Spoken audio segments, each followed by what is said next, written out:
RCF, le printemps du don. Bonjour, bienvenue.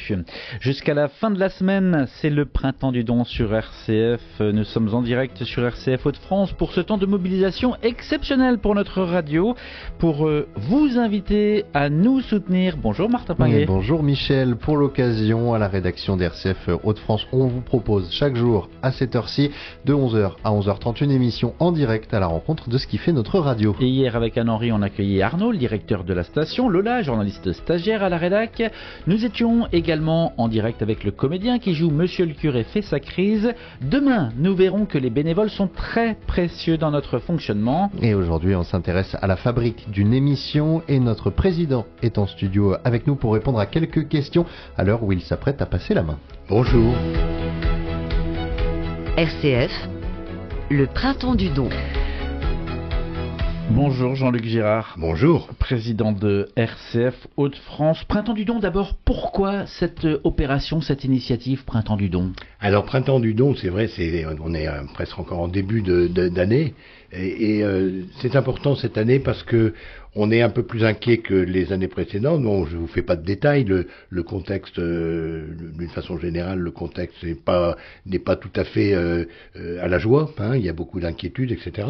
Et donc on se dit que cette année, on a particulièrement envie de vous convaincre sur la nécessité de nous aider, parce que on est normalement inquiet, mais on a de quoi s'inquiéter. Nous avons un budget qui est en croissance parce qu'on se développe, et en même temps, c'est à la fin de l'année que les résultats de la collecte des dons se font, puisque 70% environ de nos ressources viennent de cette collecte à la fin de l'année. Donc la perspective est toujours un petit peu anxiogène, si je peux dire.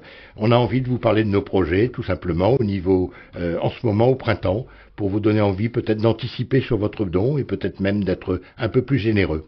Si je vous écoute bien, vous nous dites, Jean-Luc, que le modèle d'RCF, à savoir dépendre de ses auditeurs, qui fait un modèle très fragile, est tout de même viable. Oui, alors il est viable parce qu'on sent bien que nos auditeurs nous sont très attachés et que beaucoup d'ailleurs qui peuvent faire un geste pour nous aider le font, et quelquefois en faisant un effort qui est significatif par rapport à leur propre budget. Donc c'est merveilleux. Mais sachez, oui, il faut le dire, que la moitié de nos ressources vient des auditeurs, vient des dons des auditeurs. Vous vous rendez compte, vous portez une responsabilité avec nous qui est importante, la moitié de nos ressources. Et Jean-Luc Girard, ces dons des auditeurs, pour que ceux qui nous écoutent se rendent compte à quel point ils sont importants, à quoi est-ce qu'ils servent concrètement pour la radio? Alors ils servent bien entendu à gérer le quotidien, le fonctionnement de la radio, comme on dit. Hein. On a un budget qui est de l'ordre de 560 000 € maintenant, qui est un budget assez important. Il a pratiquement doublé en 7 ou 8 ans. Et puis ces dons aussi servent, dans la mesure où on a suffisamment de ressources, à faire des investissements. Il y a quand même des investissements conséquents qui ont été faits récemment, notamment dans ce studio-là, qui est maintenant magnifiquement équipé de caméras. C'est un investissement qui a été fait récemment, de 15 000 €. C'est pas une bricole, mais en même temps, ça nous permet de rentrer dans une génération de communication qui est beaucoup plus mixée entre l'image et le son. Et donc, vous pouvez nous voir et voir les personnes qui sont interviewées sur notre plateforme. Enfin, c'est un enrichissement en termes de savoir-faire et en termes de communication. Jean-Luc Girard, alors je ne crois pas trahir un scoop, mais vous allez passer la main cette année. Vous aurez été président depuis 2013, donc la période dont vous venez de parler, avec ce budget qui a quasiment doublé. Vous avez connu ce développement, vous avez finalement accompagné RCF dans ce passage à l'ère du numérique, au changement de dimension de cette radio. Quel regard vous portez sur ces années où vous êtes arrivé président et où vous allez quitter la présidence? Alors sur ces années de ma présidence, c'est juste un tout petit peu avant. J'aime bien dire que quand on a commencé les 5 fondateurs en 2003, là, on est parti de la page blanche, on n'y connaissait rien. Bon, mais revenons maintenant au-delà de cette période pionnière. J'ai conduit pendant une dizaine d'années donc une présidence que j'ai voulu être une présidence un petit peu d'entrepreneur. Hein. Alors, n'ayons pas peur des mots, entrepreneur dans un contexte singulier et associatif, mais nous avons géré ça comme une entreprise avec un vrai projet de développement, c'est-à-dire un plan à 5 ans, etc. Et on a différentes phases qui ont été significatives pendant ces 10 ans. C'est notamment une phase d'organisation au niveau de l'antenne, des équipes de l'antenne, d'organisation au niveau administratif, etc., de telle façon à avoir une structure, un mode de fonctionnement plein et entier. On a vraiment une direction de la radio avec tous ses moyens pour fonctionner, je dirais, avec des gens compétents et experts. Et puis, il y a eu cette conduite du changement à travers les technologies, vous connaissez beaucoup mieux que moi, mais l'arrivée du DAB, les technologies et surtout l'univers digital qu'il a fallu développer. Tout ça, c'est un savoir-faire qui s'est décliné au fil des temps, mais qui s'est accéléré et qui est extrêmement prégnant dans la réussite de notre radio. Voilà. Et aujourd'hui, on peut dire que notre modèle est abouti parce que on couvre la région avec 9 émetteurs DAB, 2 en FM, donc on couvre la région. Mais couvrir la région, ça veut tout dire et rien dire. Oui, on a les émetteurs, mais maintenant il faut les auditeurs, il faut travailler la proximité. Il y a un gros chantier de réflexion sur la façon d'être au plus près des auditeurs. Il n'y a pas uniquement que la proximité géographique, il y a aussi une façon de faire, etc. Et c'est tout le travail de mon successeur. En fait, c'est de finir le boulot et même de faire beaucoup mieux encore. On a un calendrier. Un calendrier. Pour le successeur. Vous parlez du successeur. Alors, mon successeur, bon voilà, je peux pas me permettre de donner son nom puisqu'il a le droit de changer d'avis jusqu'à la dernière minute. Le 19 avril, donc lors de l'Assemblée Générale et du Conseil d'Administration qui suivra, il va être nommé. Et je suis heureux d'ailleurs de vous dire que je suis extrêmement heureux de cette succession, parce que c'est quelqu'un avec qui je m'entendrai bien, et c'est quelqu'un surtout qui va projeter quelque chose de nouveau. Alors c'est pas trahir un secret, c'est un militaire. Alors le mot projection, ça peut peut-être dire quelque chose aussi dans le cadre d'une opération. Donc il va faire quelque chose à sa mesure, avec son ambition. Ce qui est intéressant de noter aussi, c'est qu'il y a eu 22 ans de gouvernance par des fondateurs. Voilà. Et aujourd'hui, maintenant, il y a une espèce de rupture. C'est quelqu'un de nouveau, de neuf, qui va arriver et qui va donner son impulsion. Parce que vous étiez là au début des années 2000, quand la réflexion, la page blanche, finalement, a été posée sur la table. Vous avez rencontré les évêques de la province pour ensuite lancer cette radio. L'une des particularités, vous avez dit, j'ai présidé comme une petite entreprise.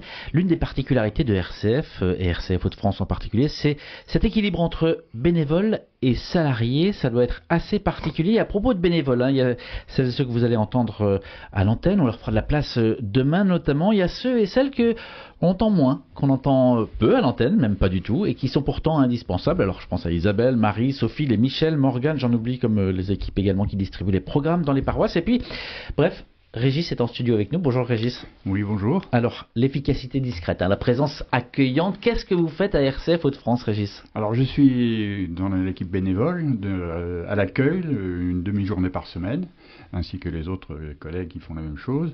Et le principe de cet accueil, c'est d'être là présent quand quelqu'un arrive, l'accueillir, l'installer dans le studio, le présenter, appeler le directeur si c'est un rendez-vous avec le directeur, lui offrir éventuellement un petit café, donc que la personne se sente vraiment accueillie comme ça. Elles seront ici installées dans le studio comme chez elle. Depuis combien de temps vous faites ça? Alors, dans cette mission-là, j'ai fait depuis à peu près 3 ans.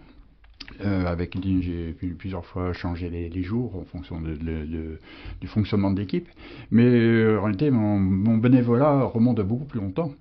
Parce que j'ai été presque avec Jean-Luc au début de cette création de la radio.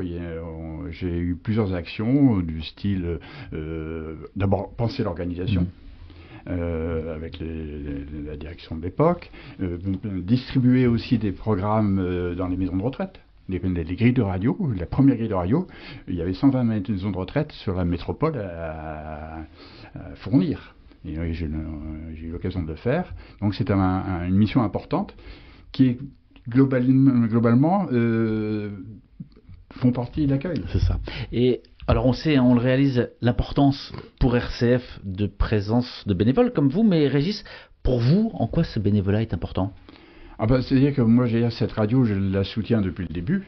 Et donc, s'il n'y a pas des bénévoles pour compléter l'équipe salariée, je pense qu'il y aurait beaucoup de difficultés de contact, moins de contact. Vous le dites avec beaucoup de tact, mais je crois que c'est vrai. Et Jean-Luc, notre président, peut confirmer. Jean-Luc, vous confirmez que cet équilibre est essentiel. Ah oui. On a besoin de bénévoles. Exactement. Et je pense que et ce qui est intéressant à observer, c'est l'enrichissement qu'il y a entre les compétences professionnelles et puis la bonne volonté des bénévoles qui cherchent à apprendre et à découvrir. Alors une dernière question, Régis. On est là pour ouvrir aussi les coulisses, lever le voile, quelque chose qui n'a peut-être pas grand-chose à voir avec RCF, mais qui dit aussi beaucoup de vous. Vous êtes un grand-père qui prenait du temps régulièrement avec vos petits-enfants. Oui, enfin, ils grandissent, ils ont un peu moins besoin que de nous, mais c'est vrai que ils sont présents. Mais on voit de temps en temps passer l'un de vos petits-enfants, oui, vous il y en l'invitez a à un déjeuner. qui a fait aussi un stage ici. Le Le second, qui a fait un stage, parce qu'il y a une vocation naissante de journaliste, donc Arnaud a accepté que Simon vienne faire un stage d'une semaine ici, et il a été notamment accompagné par Martin. Martin, vous vous en souvenez? Oui, c'est toujours un plaisir d'accueillir des stagiaires à la rédaction. Vous l'avez évoqué hier avec Lola qui est en stage en ce moment chez nous. C'est toujours plaisant d'avoir des jeunes qui s'intéressent à ce qu'on fait et qui sont toujours prêts à nous donner un coup de main, à venir nous aider dans ce qu'on fait. Et c'est aussi ce que font les bénévoles comme Régis, c'est venir nous apporter un coup de main dans plein de petites missions qui prennent du temps, qui sont importantes, mais que nous, avec l'actualité, parfois on n'a pas trop le temps de mener à bien. Merci beaucoup en tout cas Régis d'être venu témoigner. Jean-Luc Girard, celles et ceux qui nous écoutent, est-ce qu'ils ont une place? Alors on vient d'entendre le témoignage de Régis, mais est-ce qu'ils ont une place s'ils sont empreints de temps et de bonne volonté? Est-ce qu'on saura leur faire une place? Ceux qui nous écoutent. Oui, si certains se disent, mais moi j'ai du temps, j'aimerais bien me mobiliser pour RCF, en plus de, ou faire un don ou à côté, mais la présence physique. Mais que oui, on est tout à fait en attente d'agrandir la communauté des bénévoles et de tous ceux qui peuvent nous aider. Vous avez compris à travers ce qui vient d'être dit qu'il n'y a pas que le micro, il n'y a pas que l'antenne, il y a des bonnes volontés qui peuvent être utiles pour bien des choses, ce qu'on appelle un peu la logistique, mais d'une façon générale aussi, pour bien des choses, et notamment en étant ambassadeur sur leur ancrage local, ambassadeur de la radio. Il faut créer des liens privilégiés entre ceux qui acceptent de promouvoir un petit peu la radio et nous-mêmes la radio. Donc on veut créer ce noyau de personnes qui viendront, je dirais, abonder dans la promotion de notre radio pour qu'elle soit de plus en plus écoutée.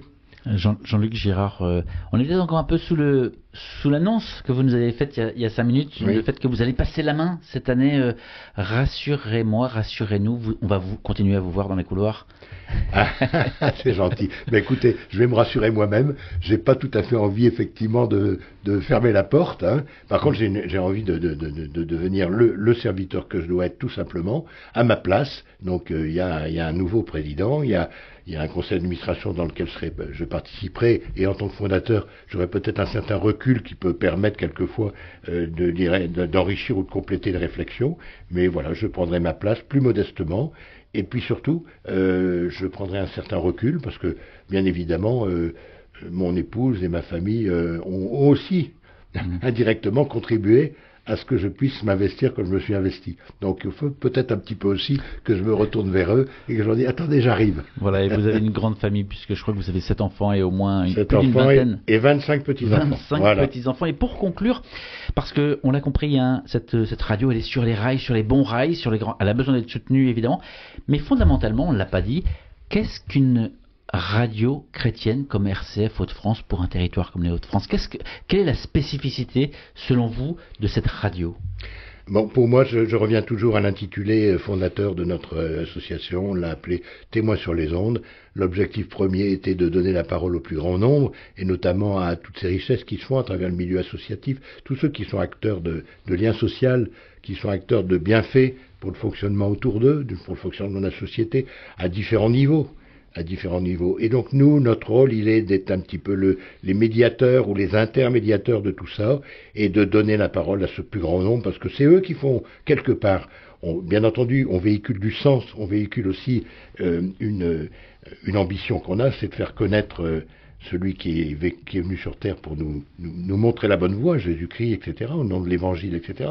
Mais c'est aussi de donner la parole à tous ceux qui sont des acteurs de liens sociaux, et ceux qui contribuent quelque part à apaiser autant que possible le monde qui est quand même bien chaud aujourd'hui. Merci beaucoup Jean-Luc Girard d'être passé témoigner dans ce studio en direct sur RCF Merci. France. Merci à vous Régis également. On va se faire une petite pause musicale que vous allez nous présenter Martin, mais juste avant, Tout à fait. rappelons que pour donner, pour participer, C'est très simple, les Printemps du Don, c'est donc sur RCF jusqu'à la fin de la semaine. Si vous voulez soutenir RCF Hauts-de-France, rendez-vous sur le site rcf.fr ou alors envoyez-nous un chèque à RCF Hauts-de-France. C'est au 39 rue de la Monnaie, 59 000 Lille. Et donc une petite pause musicale avec le dernier morceau d'un groupe culte, Texas, avec Keep on Talking.